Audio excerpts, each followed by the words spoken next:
Bonjour à toutes et à tous, on se retrouve aujourd'hui pour une nouvelle vidéo et ça sera un update lecture où je vais vous parler de 3 de mes dernières lectures. Je vais vous parler d'un thriller et de 2 romances, une romance plutôt contemporaine et une romance un petit peu sombre. Donc on va voir ça tout de suite. On commence avec Emma dans la nuit de Wendy Walker, qui est donc là un thriller. J'avais enchaîné quelques romances avant et j'ai eu envie de passer sur un thriller. Je suis pas sûre que je l'ai très bien choisi. On retrouve donc ici une mère de famille qui est divorcée et qui vit avec 2 adolescentes, donc Emma qui a 17 ans et Case qui a 15 ans. Et Emma et Case vont disparaître au bord de la plage. On a découvert la voiture d'Emma, mais sans aucune trace des filles, aucun indice. Est-ce qu'elles ont été enlevées? Est-ce qu'elles se sont noyées? Est-ce qu'elles se sont... On ne sait pas trop. Aucun corps en tout cas n'a été retrouvé. 3 ans plus tard, Case réapparaît à la porte de la maison de sa mère et elle va raconter qu'elles ont été enlevées par un couple un petit peu bizarre, que Case, elle, donc, a réussi à s'échapper et que Emma est toujours prisonnière de ce couple sur cette île et qu'il faut absolument tout faire pour la retrouver. Du coup, Case donne énormément d'indices au FBI, à la psychologue aussi qui est là, pour qu'ils essayent de retrouver Case sur cette île. Je m'arrête là pour le résumé. C'est un thriller très très psychologique. J'aime ça, mais là, j'avoue, j'ai quand même eu du mal à me plonger dedans pour plusieurs raisons. Il y a déjà une alternance de points de vue à 2 personnes différentes. Je m'explique. On a le point de vue de Case, donc au moment où elle a 18 ans, puisqu'elle est disparue à l'âge de 15 ans. Là, on est 3 ans après, donc elle a 18 ans. On fait des allers-retours passé-présent, ça ne me dérange pas du tout. Et donc, les chapitres où on a le point de vue de Case sont à la première personne. Mais les chapitres de la psychologue qu'on suit également sont eux à la 3e personne et du coup c'est très déroutant dans la lecture. Là, ce qui m'a surtout gêné, c'est un chapitre à la première personne, un chapitre à la 3e personne et du coup c'est un petit peu déroutant au changement de chapitre. J'ai aussi eu beaucoup de mal à m'attacher au personnage, en particulier à Case, qui est hyper perverse pour moi. Ça fait que du coup on s'attache pas à elle. Elle est fourbe, elle joue beaucoup avec les gens qui sont autour d'elle. Elle cherche à aller dans une direction. Je pense qu'elle n'est pas sûre de cette direction, mais les moyens mis en œuvre font que c'est un petit peu compliqué. On est par contre autour d'une thématique de la famille, autour de la thématique en particulier du narcissisme de la mère. Et j'ai trouvé ça très très bien fait. On sent que l'auteur a beaucoup travaillé son sujet, a lu beaucoup de recherches autour de cette pathologie. Ça m'a vraiment plu parce qu'on voit vraiment les impacts sur les enfants par rapport à ce cas de la mère narcissique. Et du coup, oui, heureusement qu'il y a ça un petit peu dans le roman. C'est pas mauvais, loin de là, mais pour moi, ça ne m'a pas autant transporté que ce que peut me transporter parfois un thriller, même psychologique. Et du coup, là, je suis peut-être passée un poil à côté, et je pense en particulier à cause de Case, avec laquelle elle m'a pas du tout accroché cette nana, et ça l'a pas fait. Mais ça reste une bonne lecture malgré tout. Voilà, je pense que ça m'a pas transporté et ça restera pas le bouquin de l'année. J'ai ensuite enchaîné avec Nous deux à l'infini de Fleur Anna, que j'ai lu en lecture commune avec Fan. Ça faisait quelques semaines qu'on en parlait, on a réussi enfin à se caser cette lecture en commun. On retrouve ici Lola qui aime Dante depuis qu'elle a 15 ans. Mais Dante était le petit ami de sa sœur et c'était un amour donc du coup un petit peu interdit. Le jour de leur mariage, ils se sont séparés. On ne sait pas au départ pourquoi. Et depuis, Lola n'a pas revu Dante. 8 ans après, Dante vit tant bien que mal dans un appartement pas très luxueux, un petit peu glauque, pas très grand. Il vit de petits boulots. Le jour, il est aide-soignant. Et la nuit, il fait des striptease avec les Golden Boys. Dante est fasciné de danse, il aime beaucoup ça, et du coup, ce boulot de stripteaseur lui permet justement d'assouvir un petit peu cette passion.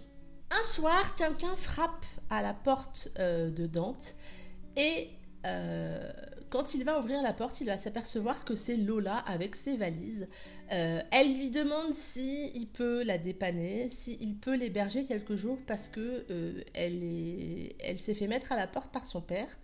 Et Dante, qui est malgré tout assez sceptique par rapport à la situation et du fait de revoir Lola 8 ans après, accepte malgré... voilà, il est sceptique, il est très froid, il accepte malgré tout parce qu'il considère, il a toujours considéré Lola comme sa petite sœur. Je m'arrête là pour le résumé. Nous deux à l'infini, c'est le premier roman, je crois, écrit par Fleur Hanin et qui a été réécrit et donc republié récemment. Je l'avoue, ce roman est une petite déception. C'est pas qu'il est mauvais, il est gentillet, ça se lit très très bien. Mais pour moi, il n'y a rien d'exceptionnel, il n'y a pas de réelle surprise. J'ai pas retrouvé le peps, l'originalité de la plume de Fleur telle que j'ai pu la lire dans la saga Follow Me ou même dans Season Song quand elle a écrit en duo avec Jacinthe Nétouche. Voilà, j'ai bien aimé, mais voilà, c'est une déception pour moi parce que je m'attendais à retrouver voilà cette plume que j'aime tant quand je lis des romans de Fleur.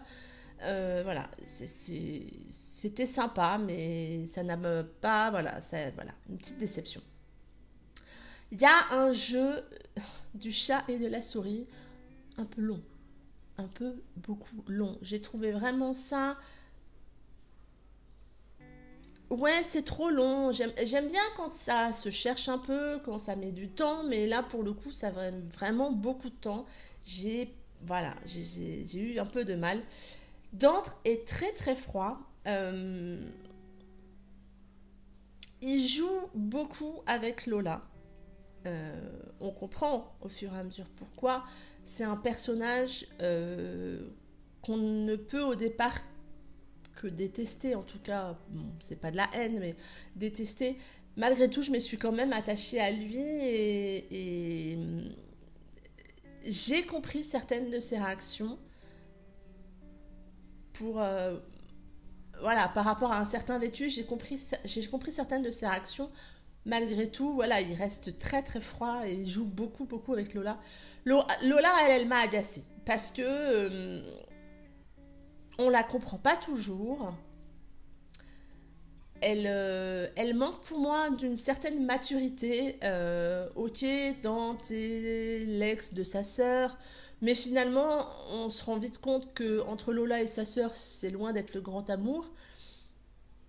Et avec, voilà, peut-être qu'elle pourrait quand même aller un petit peu plus de l'avant vis-à-vis de Dante. Voilà, voilà, il y a quelques passages où elle m'a fait lever les yeux au ciel et où malgré tout, voilà, c'est voilà. Donc voilà, nous deux à l'infini, c'est une bonne lecture. Je dis pas que c'est mauvais, hein, je le répète, mais voilà, c'était une déception parce que j'ai pas été transportée par la plume de Fleur comme dans ses autres romans que j'ai lus récemment. J'ai ensuite enchaîné avec Et moi de Charlotte Roussel que j'ai lu en lecture commune avec Candy Shy. On retrouve ici Kate qui a 4 boulots pour éponger les frasques et les dettes de sa sœur, Leslie,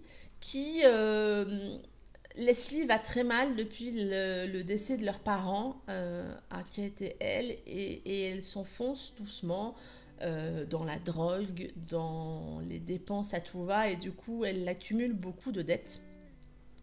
Et régulièrement, Chris, l'ex-petite amie de Leslie, vient voir Kate, la persécute, la violence, la bouscule un petit peu pour qu'elle lui donne l'argent qu'elle lui doit, puisque une grosse partie de la dette de Leslie, elle la doit à Chris.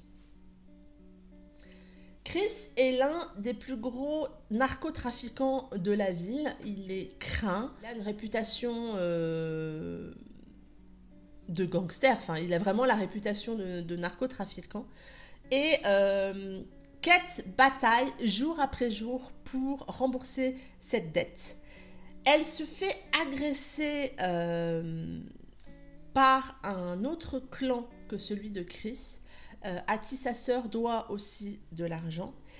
Chris lui propose de la protéger et pour cela lui propose de venir habiter chez lui pendant un moment. Kate met sa fierté de côté et décide d'accepter l'offre de Chris. Elle se rend bien compte qu'elle est en danger et elle va donc partir vivre chez Chris et cette cohabitation va être un petit peu compliquée.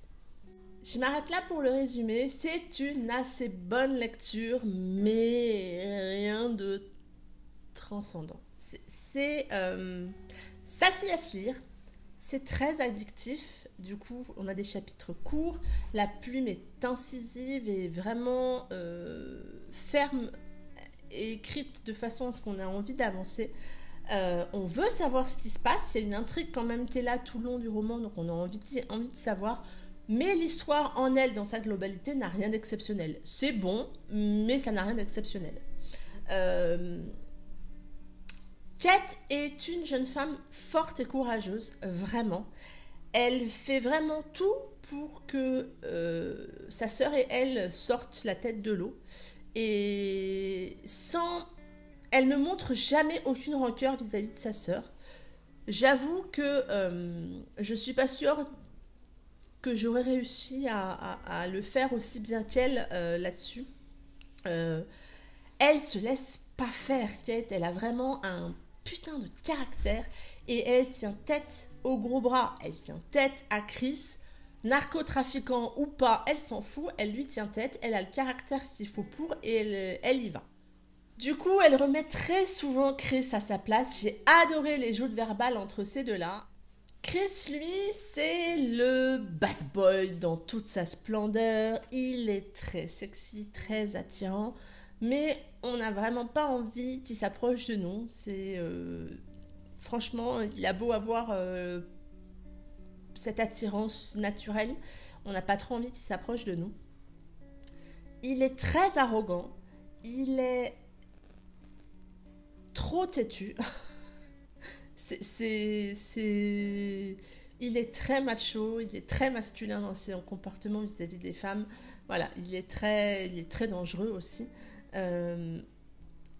Et assez bizarrement, alors qu'au début de ses visites avec Kate, il est méchant avec elle, il est menaçant, il est aussi très très froid.